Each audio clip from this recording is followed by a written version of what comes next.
there's a little kitty on our porch. Hi, little kitty. Are you lost? Are you coming in?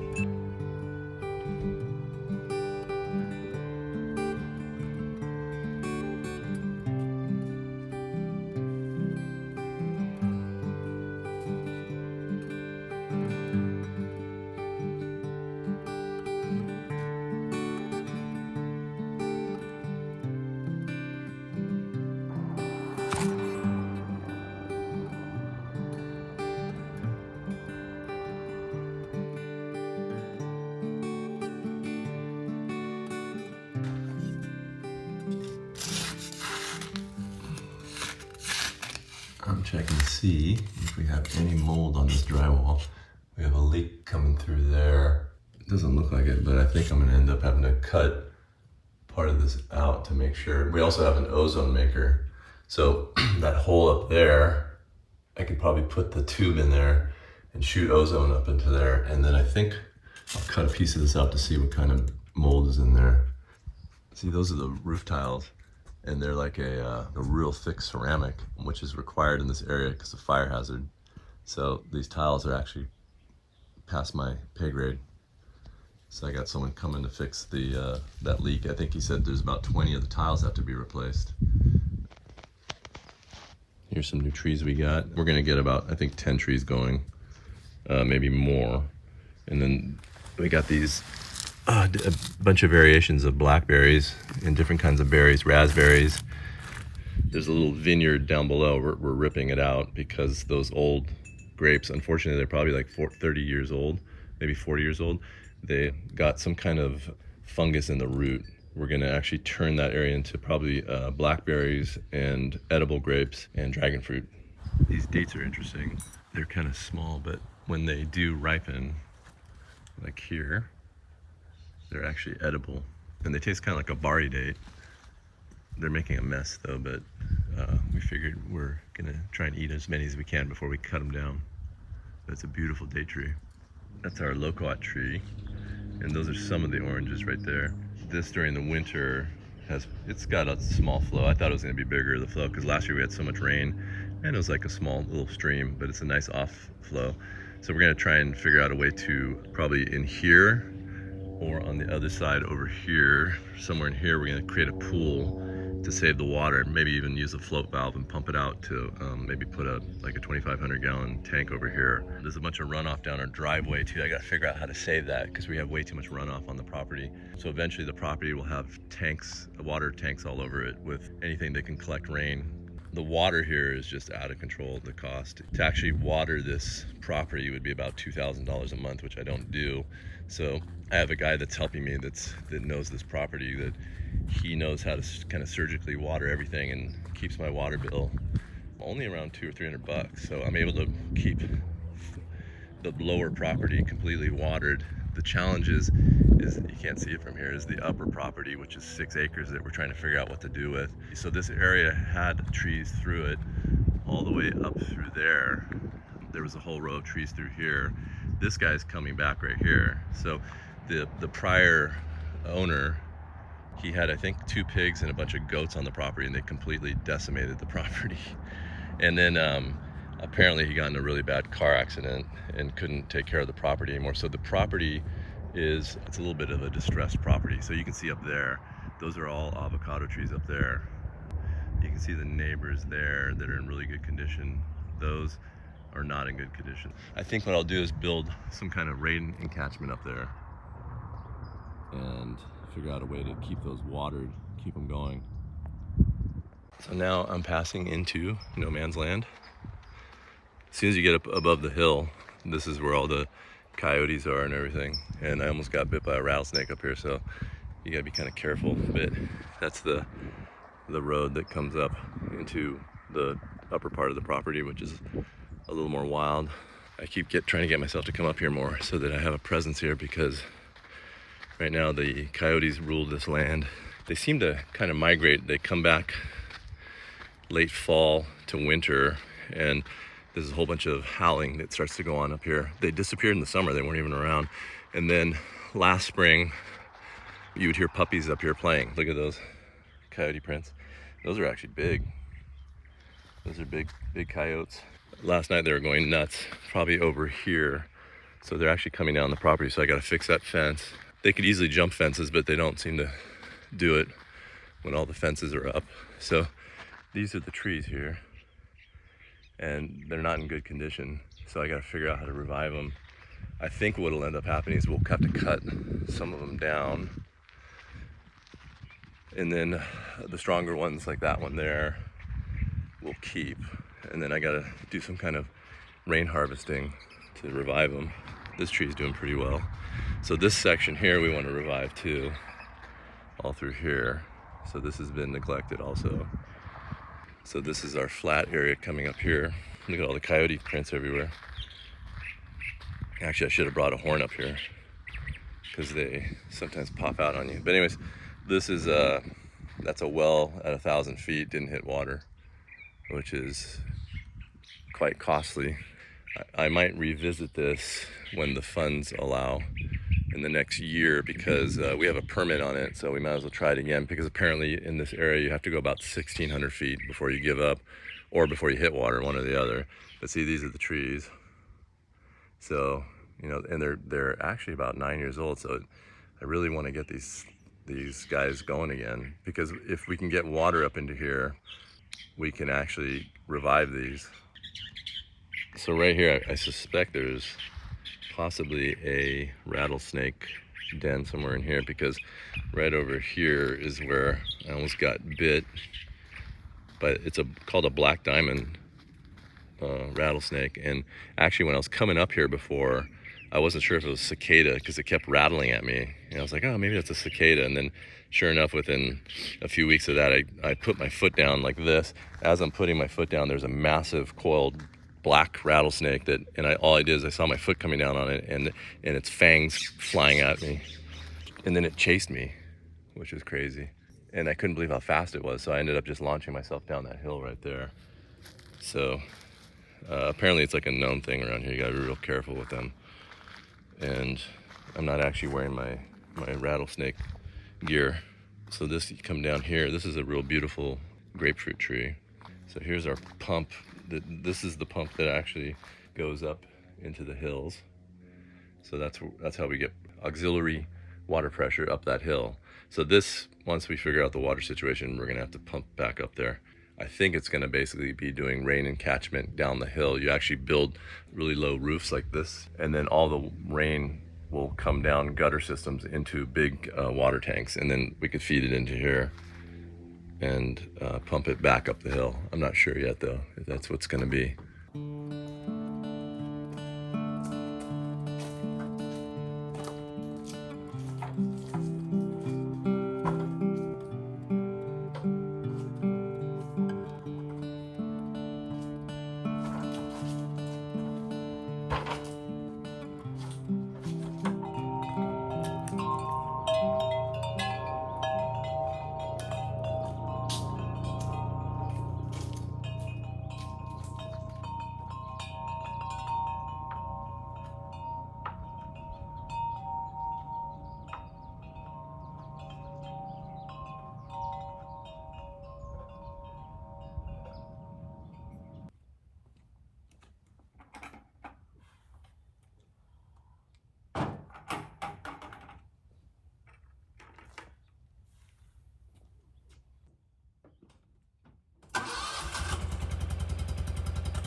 So this is the pile of grapes, and look at this. This is like a tree right here. And it's like painful to have to like pull all these out because these are old, like 30, 40 years old. But that last harvest, that, you know, everything was completely, the leaves were completely covered in fungus and the whole thing, and it didn't give any kind of harvest. We're gonna keep it looking like a vineyard because it's aesthetically, I think it's real nice. But instead of having wine grapes, we're gonna have probably a row here of blackberries, maybe 2 rows of blackberries here, and then I think maybe 2 rows of dragon fruit. We have the dragon fruit over here, So that's the dragon fruit there. So we'll imitate the same thing. And then down there, do the rest actually edible grapes. So these are the berries we have here. We got blackberry ebony king, raspberry latham. We got red amity and brandy wine. We have arapaho thornless, quachita thornless, purple royalty, and jewel.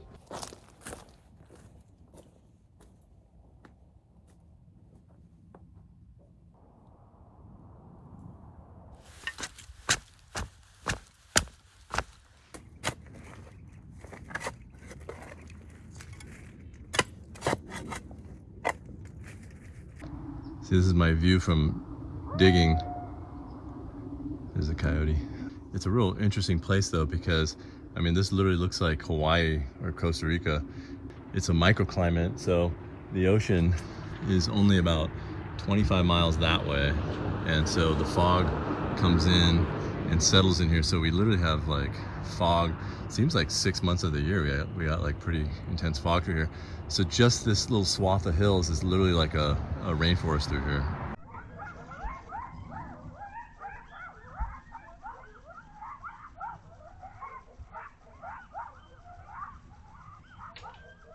Oh my god, look at this, and the bunny. Is it still edible or? Oh, I will cut out the eaten parts?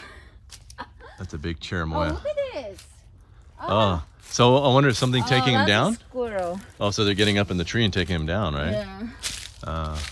We have a competitor.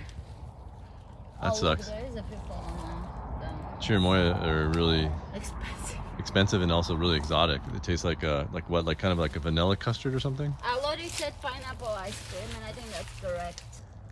So we came here to look at our prize Eureka tree, and we've had a lot of wind through here, and it's broken in 2 spots, which is pretty much a bummer. It's wet too. So we're gonna try and see if we can save these branches. I put a post up under this one, like this. So I'm hoping that can be safe somehow. I don't know though. I think we're cutting this one. Yeah, we're gonna have to cut it. But the other one. This is such a powerful tree though. But you know what? It'll heal real fast because look how thick the trunk is. So that one looks like a Buddha's hand there, like maybe they grafted a lemon. I've seen a few Buddha's hands here. Oh, look at that. Yeah, that's like a Buddha's hand. Look how big that guy is. Yeah, that's Eureka. Eureka is absolutely the most fantastic. And also the peel is completely edible. The whole pith part, it's mostly pith, the lemon, not so much juice, but the juice is juicy. The pith is so usable and so good.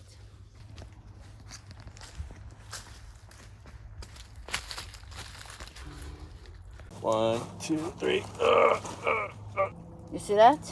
Yeah, at least it supports it, but we're gonna end up probably cutting this anyway. I think so. This branch, unfortunately, and this, they are too big for the stem. You can see it's been cut back many times, and the other branches were bigger. Yeah. So that's our wedge for now, just to support this branch, because we want to actually save these lemons, and I think this branch is gonna have to go, unfortunately. So I decided to pick the cherimoya off of this tree because the squirrels are eating it, and these things are precious. One of the reasons I decided to put up a security camera at our front gate is because there's a woman in our Facebook group where someone literally parked outside her gate and cut the gate open to steal her cherimoya, which is kind of crazy because I think their license plate was on there. But it's a really precious fruit, and the squirrels have discovered it, so they don't even share with us. The mulberries and the cherimoya, they don't share with us. So I don't know what I gotta do about that. I think the mulberries, I can put some kind of grating around it. I don't know what I'm gonna do about this one. Hi, buddy. Hi, buddy. You scared me. So when the fruit shows up, it's like a little special thing because there's not very many of them, and they're kind of hidden in here. And then plus, when you're digging around in here, there's little animals in here.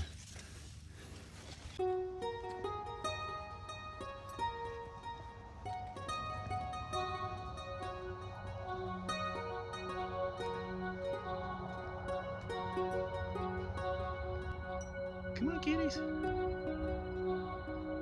These guys They were raised feral. The mother raised them outside. And we had a third one, a female named Bear, and she disappeared during the day.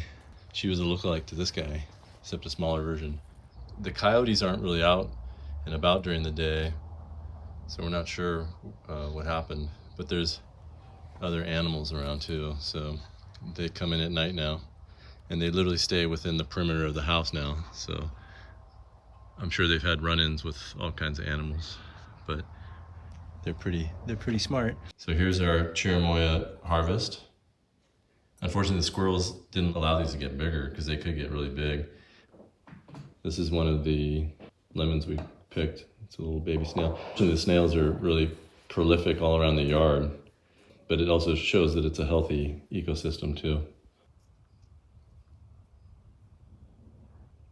So I live by the Buddhist principle of do no harm. It's real hard though when you're trying to get gardens going and everything. If you have healthy plants, then you know the plants can do a lot of themselves. Even sometimes when the cats have they catch a baby mouse, they'll sometimes just grab it and spare it. But it is difficult when you're trying to grow things because these guys, snails and all kinds of pests are all over everything. But again, it's part of the healthy ecosystem.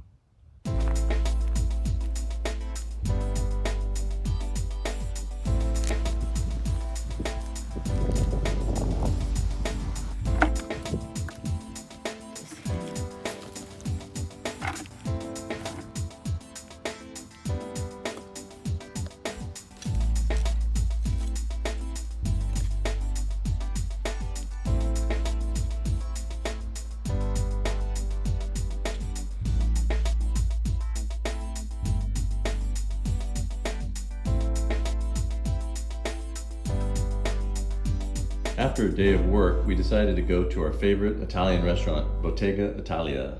The owner is our neighbor, and most of the food served there is grown in this area, so it's served fresh farm to table, including the olive oil and the wine. Cheers. Cheers.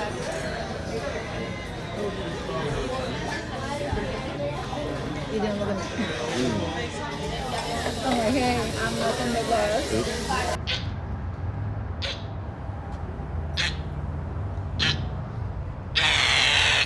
What are you? Is that like some kind of mountain lion? As soon as we got in the hills, it got misty, and this is why we call it Mystika.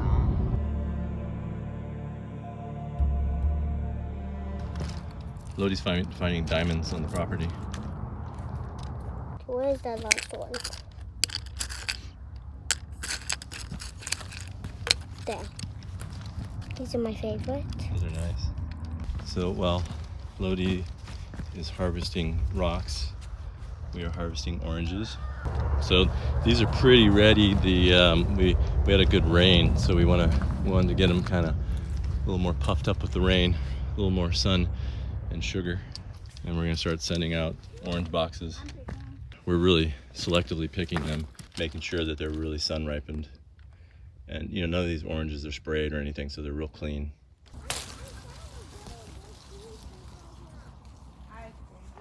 Look how bountiful this is. The whole branch is bending over it here. So I'm actually gonna just clear all these. So those are nice, fresh California oranges. When we first moved here last year, there was a guy on the road south of here selling these. And I never even had these ones because it's a navel, but these don't make it to the market because they're small and they're not that pretty, but they're extremely flavorful. They're real kind of tart and really sweet, both at the same time. So they're pretty incredible. So hopefully these guys ripened up the right way. So that's what we'll be sending out for today. And then as orders come in, we'll keep sending them out. So these are all hand-picked. As Ali would say, they're boutique picked, not sprayed, and extremely delicious. The bees are loving the palm flowers. Whenever I sit on the ground down by the vineyard, I always hear kind of a humming nearby. So I think there's a hive nearby. Ali's dad is a beekeeper, and he taught it to her brother. So hopefully her brother's going to come out from Bulgaria in the next year or two and help us set up a few hives. There's a tired little bee right there. Sometimes I give them a little bit of sugar to see if they can get revived. Here he goes.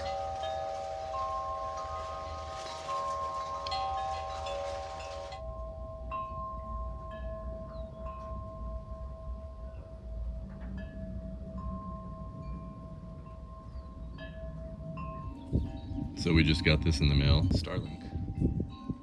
I'm just testing it out here. Waiting for there's a mount that I got to put it up on a rooftop. There is no service out here. We have a Frontier and Starlink. I just did the speed test, seems to be about 3, maybe no more than that actually, maybe going towards 10 times faster uploads and downloads. There's no cell service out here either. The only Wi-Fi we have is our own Wi-Fi from Frontier. Now we have Starlink, but so there's no neighbors really around us, so that we're not getting bombarded by EMS from Wi-Fi or cell signals. On the downside is we have no cell service and really spotty Wi-Fi. Here's my little rig job right here. This pipe was actually facing down before, and what it is, it's a pipe that goes to my mom's kitchen sink. She has a little casita here on the property, and so we're going to be collecting her water. This pipe, actually, her outlet is not even plumbed, but in order to plumb it, we would have to trench all the way to here, through there, and over to there, and over there is a septic connection. But whenever I call plumbers, I got a few estimates, and they're all like around $4,000 to do that, which is kind of outrageous. Unfortunately, our septic system is not anaerobic, so it's not spraying gray water everywhere. We had that in Texas, and it makes a lot more sense because you're using your water, and we could have actually watered our avocado trees down below. We're just kind of going around hand watering for now until maybe down the line we'll do an anaerobic system.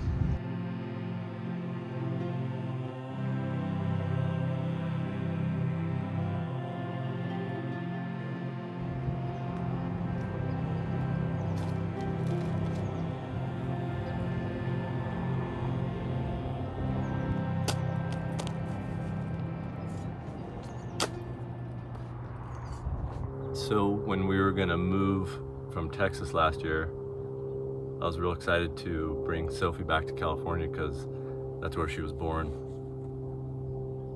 And she died suddenly. She had heart issues anyway. And then she was actually playing with the cats, and then she went into a seizure and literally died within probably 1 minute. So it's pretty rough because we were right in the midst of moving. So anyways, I promised her I'd bring her back to California. So here she is. She's actually gonna be in one of our first trees planted. So that's where she'll rest.